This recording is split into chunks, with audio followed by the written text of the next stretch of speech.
Yo con Rigoberto ganamos una demanda. Consecuencia de eso me quebraron las costillas porque fui secuestrado. Eso no lo saben.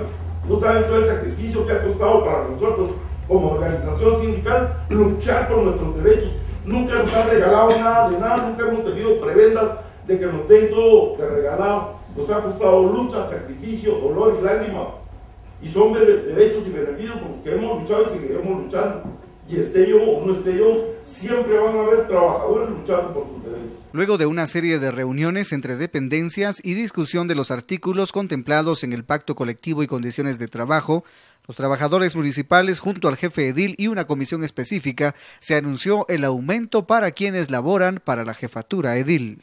La misma Constitución de la República, el Código de Trabajo, la Ley de Servicio Civil, la Ley de Servicio Municipal, que son leyes que nos regulan en el ámbito laboral, que es el marco jurídico laboral guatemalteco para nosotros, establecen que a igual trabajo, igualdad de condiciones y antigüedad, igual salario.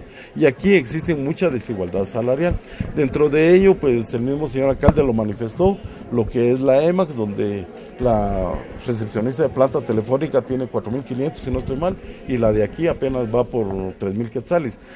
O sea, en su momento todos los bonos que tenemos en el pacto colectivo ha sido la lucha de los trabajadores municipales en sí, y esos bonos se lograron ganar en el juzgado de trabajo. No fue una prebenda como muchos piensan que de muy buena onda el señor alcalde o el consejo decidió darnos beneficios. No, nos costó, luchamos por lograr estos bonos, tuvimos que ir a los tribunales para velar porque se nos dieran los bonos adicionales. Actualmente el bono adjunto con el bono 14 viene un bono adicional que estaba en 400 quetzales y que actualmente se le sube 50 quetzales. Si estamos hablando de 900 trabajadores por 50 quetzales, estamos hablando como de 45.000 quetzales.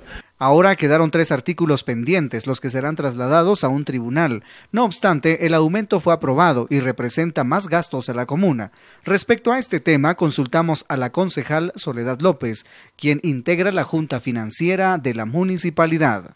Bueno, la dirección financiera determinó que los fondos se podrán trasladar de los créditos de reserva, que es una partida que se tiene dentro del sistema financiero de la municipalidad. Sin embargo, no tengo el dato exacto del saldo o qué es lo que hace generar o crecer esta partida. Más sin embargo me preocupa un poquito, ya que desde mi punto de vista tenemos un punto de equilibrio en el que no existe ni una ganancia, más que ganancias creo que es una pérdida. Lastimosamente tenemos que lidiar con este tipo de incrementos al sindicato.